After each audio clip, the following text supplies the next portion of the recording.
kemudian ada usus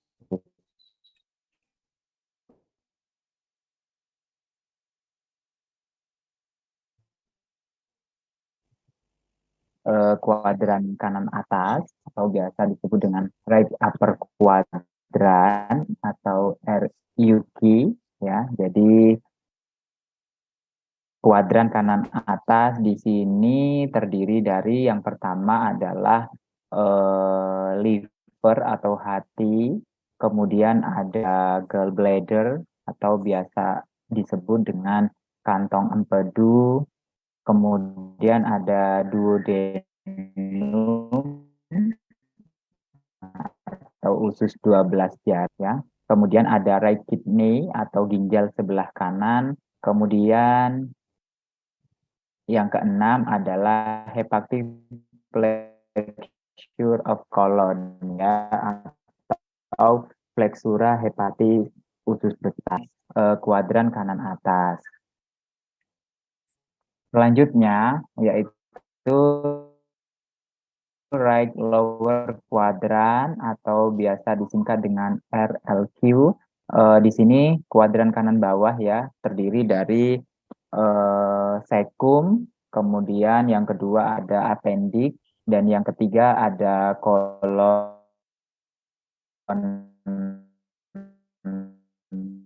ya, kolon asin yaitu usus halus, dan yang kelima ada right ovary and tube atau ovarium dan tuba sebelah kanan. Ini untuk kuadran kanan bawah.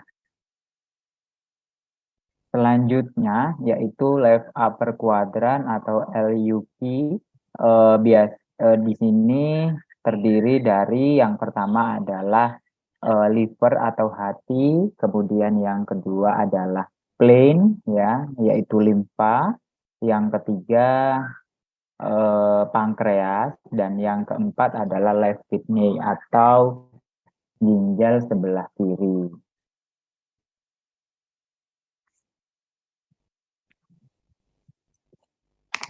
Kemudian berikutnya yaitu left lower quadrant atau LLQ. Nah, di sini terdiri dari kolon sigmoid ya, atau sigmoid kolon. Yang kedua ada kolon descendant. Yang ketiga ada small intestine ya, atau usus halus, dan yang keempat ada left ovary and tube. Berikutnya ini pada saat kita melakukan pemeriksaan atau pengkajian pada sistem abdomen, ya, ada beberapa gangguan ya, gangguan gastrointestinal yang sering kita temukan atau gejala umum yang bisa kita lihat pada pasien yang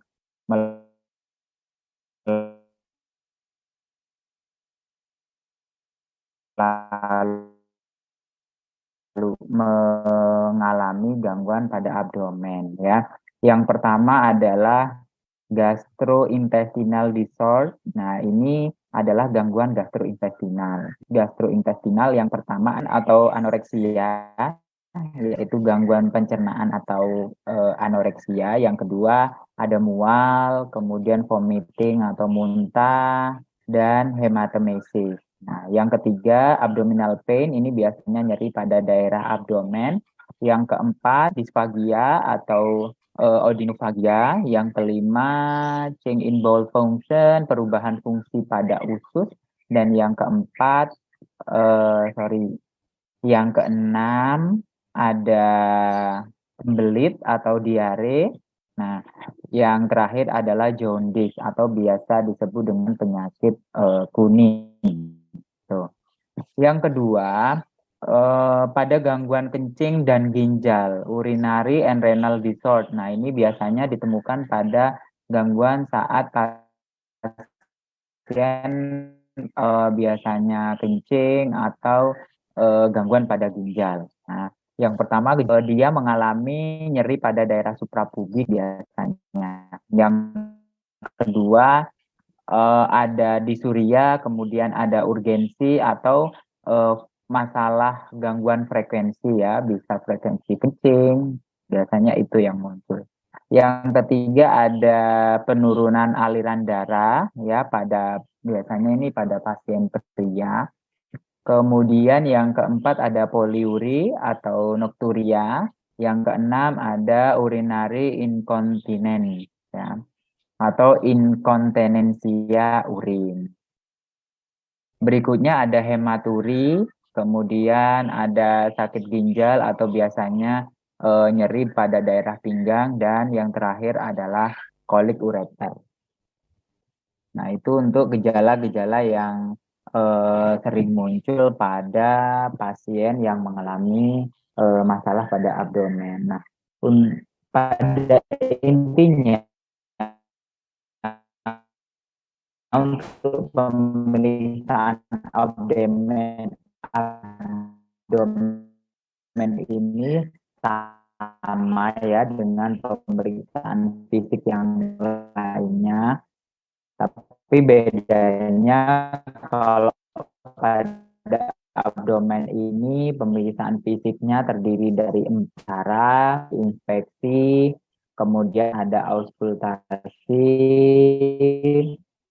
kemudian ada perkusi dan palpasi ya.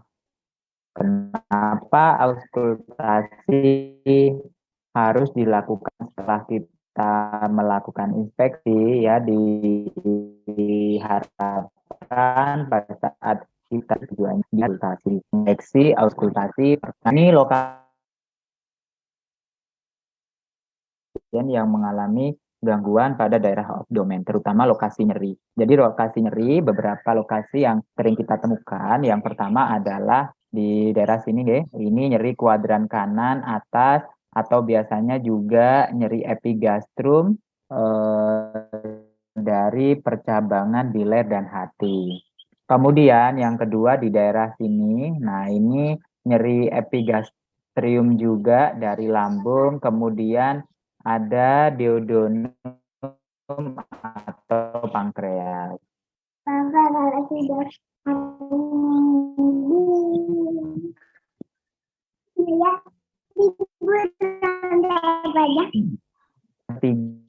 Nyeri yang ketiga adalah nyeri pada umbilikal ya, bisa jadi karena nyeri pada daerah usus besar atau juga kolon proksimal.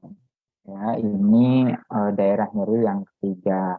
Yang keempat, nah ini biasanya nyerinya di daerah suprapubik atau sakral dan rektum. Nah, ini nyerinya yang keempat. Yang kelima, di sini nyerinya dikarenakan nyeri pada hipogastrik ya, dari usus besar, kemudian dari kandung kemih atau rahim, juga lebih menyebar daripada yang digambarkan. Biasanya lebih apa namanya,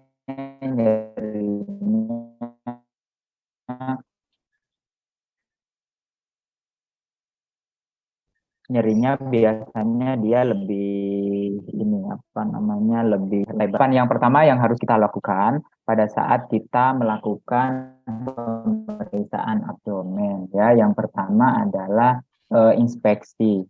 Pada saat kita melakukan inspeksi memang ada beberapa proses yang harus kita lakukan. Yang pertama adalah posisi ya, posisi kita pada saat melakukan pemeriksaan harus berada di sebelah kanan penderita atau pasien, di sebelah kanan pasien. Ada beberapa yang harus kita lihat, mulai dari yang pertama seperti kontur abdomen, kemudian yang kedua gerakan pernafasan, yang ketiga vena atau umbilikus, yang keempat bisa peristaltik, dan yang kelima adalah keadaan apa namanya kulit di daerah abdomen ya.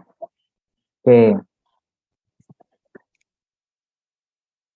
Nah, ini konten ya, konten atau isi pada saat kita melakukan pemeriksaan fisik yang seperti yang sudah saya jelaskan tadi, mulai dari ada kontur abdomen, kemudian gerakan pernapasan, ada vena atau umbilikus dan peristaltik dan abdominal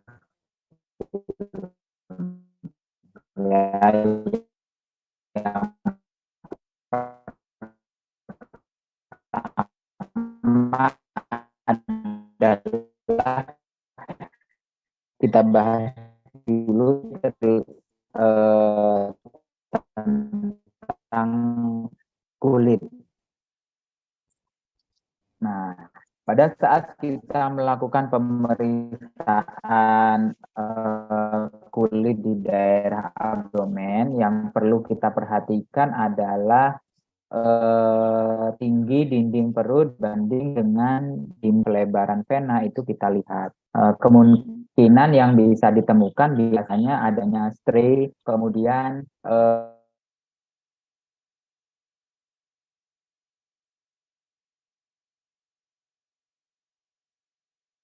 juga jaringan parut pada daerah umbilikus dan pinggang.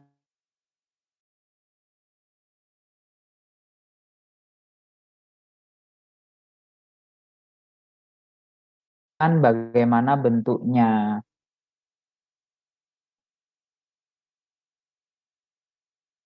Kemudian lokasi dan adanya tanda-tanda inflamasi atau adanya hernia pada umbilical. Yang ketiga yaitu kontur ya, abdominal kontur atau bentuk abdomen ya. Perhatikan abdomen simetris atau tidak. Kemudian adakah pembesaran organ atau adanya massa pada daerah abdomen. Kita juga harus memperhatikan daerah inguinal dan femoral. Kemungkinan yang ditemukan biasanya ada penonjolan atau tidak, kemudian ada tonjolannya di daerah suprapubik atau pada hepar atau limfa yang membesar, adanya tumor atau adanya pembesaran perut seperti apa namanya ini asites dan lain sebagainya. Itu peristaltis ya. Peristaltis ini adanya gelombang peristaltik. Nah, normalnya biasanya kalau peristaltik ini ditemukan pada orang yang kurus ya, pada orang kurus biasanya kita temukan. Abnormal biasanya pada obstruksi gastrointestinal. Pada kasus-kasus obstruksi gastrointestinal biasanya ada kelainan. Kemudian adanya kemudian adanya pulsasi, biasanya normal pada orang kurus terlihat pulsasi aorta abdominalis ya. Di sini biasanya ada aneurisma aorta atau pulsasi epigastrium. Oke, ini tadi ya untuk kondisi perut ya. Counter perut ada flat, distended, benjolan atau simetri. Bentar.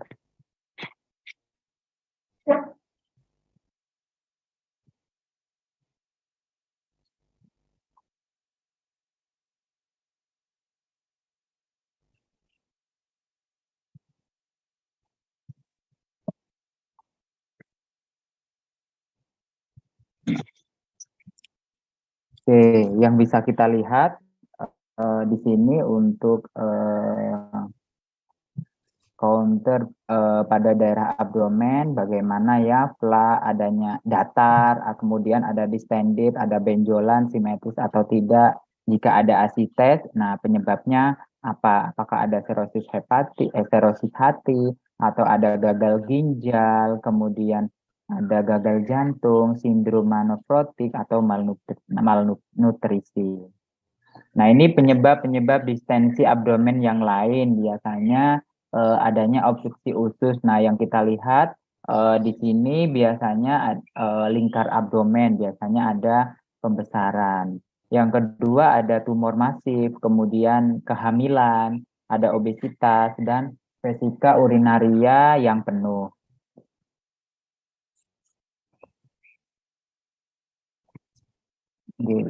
Sebentar Bapak.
Oke, mohon maaf saya lanjut Bapak Ibu.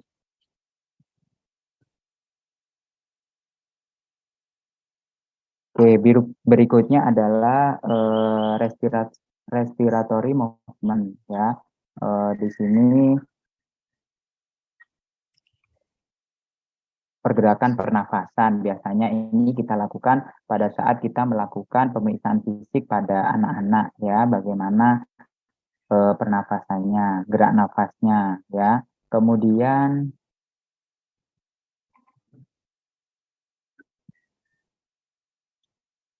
Kemudian umbilikal ya, adakah vena-vena prominent? Biasanya adanya obstruksi sistem portal atau vena cava atau hipertensi. Nah, ini kalau ada masalah pada umbilikal biasanya adanya proses inflamasi atau hernia.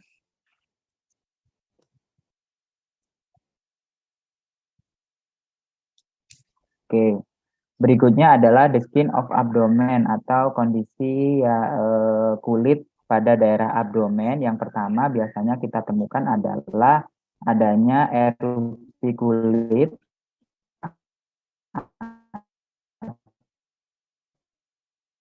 atau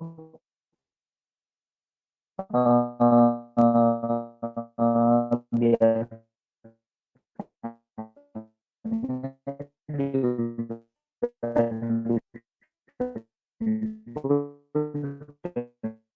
dengan ruam atau lesi.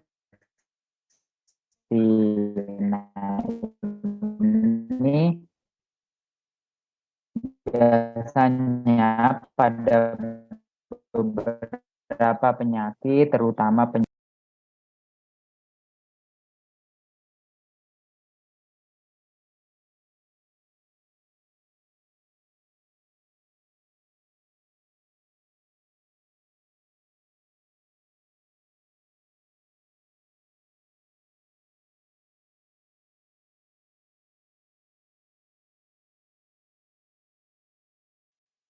pada hiperkortisolisme